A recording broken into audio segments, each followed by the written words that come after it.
ఓం గం గణపతయే నమః. దుం దుర్గాయై నమః. ద్రాం దత్తాత్రేయాయ నమః.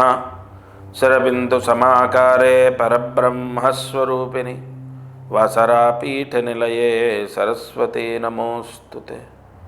ఓం నమో భగవతే వాసుదేవాయ నమః. మారుతి అనుగ్రహం ప్రారంభ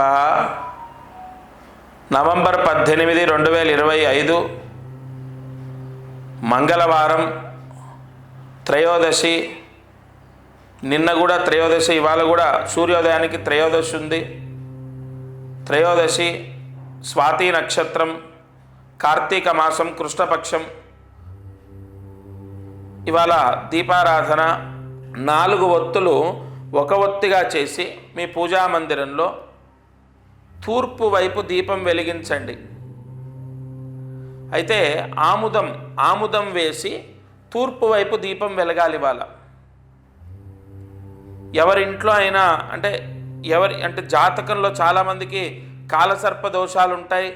ఆ కాలసర్ప దోషాల వల్ల పెళ్ళిళ్ళు అవ్వకపోవడం, కాలసర్ప దోషం వల్ల వ్యాపారాల్లో నష్టపోవడం, కాలసర్ప దోషం వల్ల పిల్లలు లేకపోవడం, కాలసర్ప దోషం వల్ల భార్యాభర్తల గొడవలు లేదా ఉద్యోగాలు రాకపోవడం, ఈ కాలసర్ప దోషం చాలా ప్రమాదం. కాబట్టి ఆముదంతో తూర్పు వైపు మీ పూజా మందిరంలో దీపం వెలిగించండి. సూర్యాస్తమయంలోపు ఈ దీపారాధన 4 ఒత్తులు ఒక ఒత్తిగా చేసి ఈ దీపారాధన చేస్తే కాలసర్ప దోష ప్రభావం తగ్గుతుంది. ఎందుకంటే మంగళవారం ఇవాళ ఈ దీపం వెలిగించడం ఖచ్చితంగా సర్పదోషాన్ని తగ్గిస్తుంది. ఇక అదృష్టం, ఐశ్వర్యం. ఇక మారుతి అనుగ్రహంలో మనం ఎన్నో విషయాలను తెలుసుకుంటున్నాం.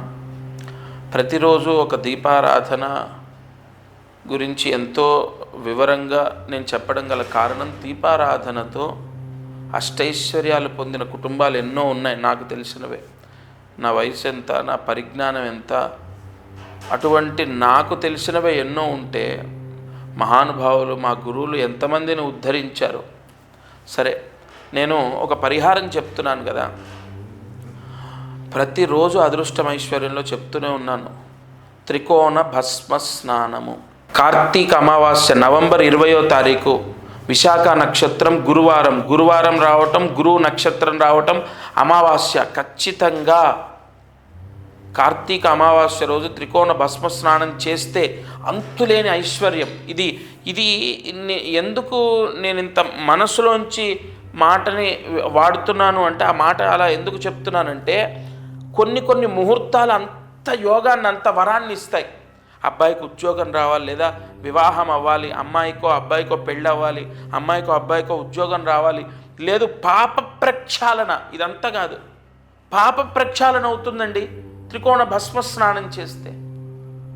ధనయోగము, వ్యాపార యోగం, ఉద్యోగ యోగం, మానసిక ప్రశాంతత, కుటుంబ సౌఖ్యము, సంతాన యోగం, విద్యాయోగం, విదేశీ యోగం. ఇలా ఒకటి కాదు, ఏ వ్యక్తి అయితే తనకు తానుగా కోరికని కోరుకొని త్రికోణ భస్మ స్నానం చేస్తాడో ఆ వరాన్ని పొందుతారు. తప్పకుండా నవంబర్ 20వ తారీఖు రోజు ఈ త్రికోణ భస్మ స్నానం చేయాలి. అది ఎలా చేయాలి? ఒక త్రికోణ భస్మం అని నేను పంపిస్తాను. అది ఇంట్లో మీ ఇంట్లో మీరు నీళ్ళలో కలుపుకొని స్నానం చేయాలి.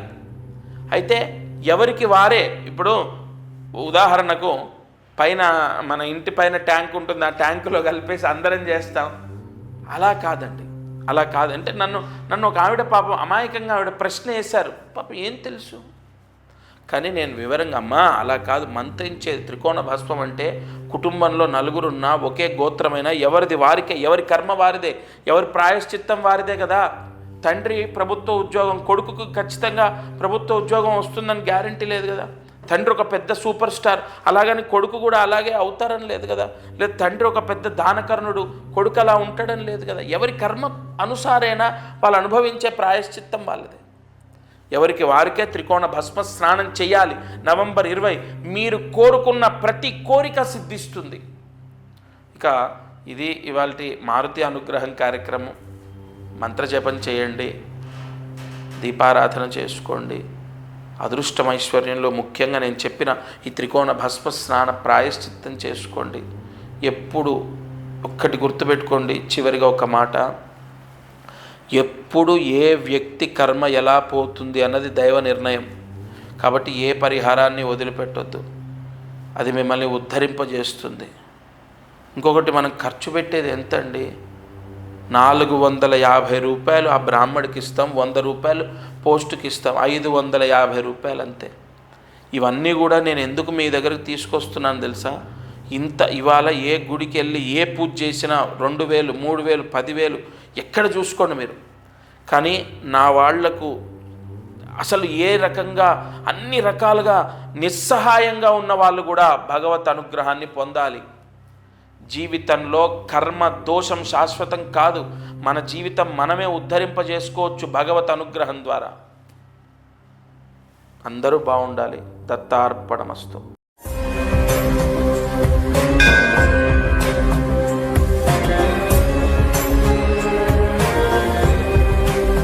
ఈరోజు కార్యసిద్ధి మంత్రాన్ని జాగ్రత్తగా రాసుకోండి. ఓం శ్రీం మృగమదేశ్వరాయ నమః. ఓం శ్రీం మృగమదేశ్వరాయ నమః. ఓం శ్రీం మృగమదేశ్వరాయ నమః. ఈ మంత్రం 5 సార్లు రాసి 108 మార్లు జపిస్తే ఆ ఇంట్లో ఎవరికైతే ఉద్యోగాలు లేవు, ఉద్యోగ ప్రయత్నాలు చేస్తున్నాం, సరైన ఉద్యోగం రావట్లేదు అని బాధపడుతున్నారో ఈ మంత్రం ఇవాళ మనస్ఫూర్తిగా చదివి చూడండి. 40 రోజుల లోపే మీకు ఉద్యోగం లభిస్తుంది. అంత పవర్ఫుల్ మంత్రం ఇది. రాత్రి పడుకునే లోపు ఈ మంత్ర జపాన్ని 108 సార్లు చేయండి. ఇక మారుతి అనుగ్రహంలో మనం ఎన్నో విషయాలను తెలుసుకుంటున్నాం. ప్రతిరోజు ఒక దీపారాధన గురించి ఎంతో వివరంగా నేను చెప్పడం గల కారణం, దీపారాధనతో అష్టైశ్వర్యాలు పొందిన కుటుంబాలు ఎన్నో ఉన్నాయి నాకు తెలిసినవే. నా వయసు ఎంత, నా పరిజ్ఞానం ఎంత, అటువంటి నాకు తెలిసినవే ఎన్నో ఉంటే మహానుభావులు మా గురువులు ఎంతమందిని ఉద్ధరించారు. సరే, నేను ఒక పరిహారం చెప్తున్నాను కదా, ప్రతిరోజు అదృష్టం ఐశ్వర్యంలో చెప్తూనే ఉన్నాను. త్రికోణ భస్మ స్నానము. కార్తీక అమావాస్య నవంబర్ 20వ తారీఖు విశాఖ నక్షత్రం గురువారం రావటం, గురువు నక్షత్రం రావటం, అమావాస్య ఖచ్చితంగా కార్తీక అమావాస్య రోజు త్రికోణ భస్మ స్నానం చేస్తే అంతులేని ఐశ్వర్యం. ఇది ఎందుకు నేను ఇంత మనసులోంచి మాటని వాడుతున్నాను అంటే, ఆ మాట అలా ఎందుకు చెప్తున్నానంటే, కొన్ని ముహూర్తాలు అంత యోగాన్ని, అంత వరాన్ని ఇస్తాయి. అబ్బాయికి ఉద్యోగం రావాలి, లేదా వివాహం అవ్వాలి, అమ్మాయికో అబ్బాయికో పెళ్ళి అవ్వాలి, అమ్మాయికో అబ్బాయికో ఉద్యోగం రావాలి, లేదు పాప ప్రక్షాళన. ఇదంతా కాదు, పాప ప్రక్షాళన అవుతుందండి త్రికోణ భస్మ స్నానం చేస్తే. ధనయోగము, వ్యాపార యోగం, ఉద్యోగ యోగం, మానసిక ప్రశాంతత, కుటుంబ సౌఖ్యము, సంతాన యోగం, విద్యాయోగం, విదేశీ యోగం, ఇలా ఒకటి కాదు. ఏ వ్యక్తి అయితే తనకు తానుగా కోరికని కోరుకొని త్రికోణ భస్మ స్నానం చేస్తాడో ఆ వరాన్ని పొందుతారు. తప్పకుండా నవంబర్ 20వ తారీఖు రోజు ఈ త్రికోణ భస్మ స్నానం చేయాలి. అది ఎలా చేయాలి? ఒక త్రికోణ భస్మం అని నేను పంపిస్తాను. అది ఇంట్లో మీ ఇంట్లో మీరు నీళ్ళలో కలుపుకొని స్నానం చేయాలి. అయితే ఎవరికి వారే, ఇప్పుడు ఉదాహరణకు పైన మన ఇంటి పైన ట్యాంక్ ఉంటుంది, ఆ ట్యాంకులో కలిపేసి అందరం చేస్తాం. అలా కాదండి, అలా కాదంటే నన్ను ఒక ఆవిడ పాపం అమాయకంగా ఆవిడ ప్రశ్న వేశారు. పాపం ఏం తెలుసు, కానీ నేను వివరంగా, అమ్మా అలా కాదు, మంత్రించేది త్రికోణ భస్మం అంటే కుటుంబంలో నలుగురున్నా ఒకే గోత్రమైనా ఎవరిది వారికే, ఎవరి కర్మ వారిదే, ఎవరి ప్రాయశ్చిత్తం వారిదే కదా. తండ్రి ప్రభుత్వ ఉద్యోగం, కొడుకుకు ఖచ్చితంగా ప్రభుత్వ ఉద్యోగం వస్తుందని గ్యారంటీ లేదు కదా. తండ్రి ఒక పెద్ద సూపర్ స్టార్, అలాగని కొడుకు కూడా అలాగే అవుతారని లేదు కదా. లేదు తండ్రి ఒక పెద్ద దానకర్ణుడు, కొడుకు అలా ఉంటాడని లేదు కదా. ఎవరి కర్మ అనుసారైనా వాళ్ళు అనుభవించే ప్రాయశ్చిత్తం వాళ్ళదే. ఎవరికి వారికే త్రికోణ భస్మ స్నానం చేయాలి. నవంబర్ 20 మీరు కోరుకున్న ప్రతి కోరిక సిద్ధిస్తుంది.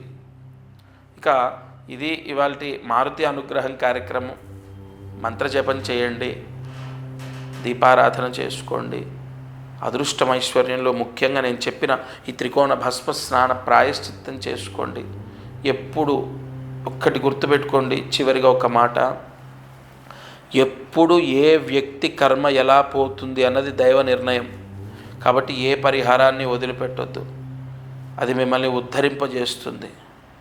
ఇంకొకటి, మనం ఖర్చు పెట్టేది ఎంత అండి? 450 రూపాయలు ఆ బ్రాహ్మడికి ఇస్తాం, 100 రూపాయలు పోస్టుకి ఇస్తాం, 550 రూపాయలు అంతే. ఇవన్నీ కూడా నేను ఎందుకు మీ దగ్గరకు తీసుకొస్తున్నాను తెలుసా? ఇవాళ ఏ గుడికి వెళ్ళి ఏ పూజ చేసినా 2000, 3000, 10,000 ఎక్కడ చూసుకోండి మీరు. కానీ నా వాళ్లకు అసలు ఏ రకంగా అన్ని రకాలుగా నిస్సహాయంగా ఉన్న వాళ్ళు కూడా భగవత్ అనుగ్రహాన్ని పొందాలి. జీవితంలో కర్మ దోషం శాశ్వతం కాదు. మన జీవితం మనమే ఉద్ధరింపజేసుకోవచ్చు భగవత్ అనుగ్రహం ద్వారా. అందరూ బాగుండాలి. దత్తార్పణమస్తు.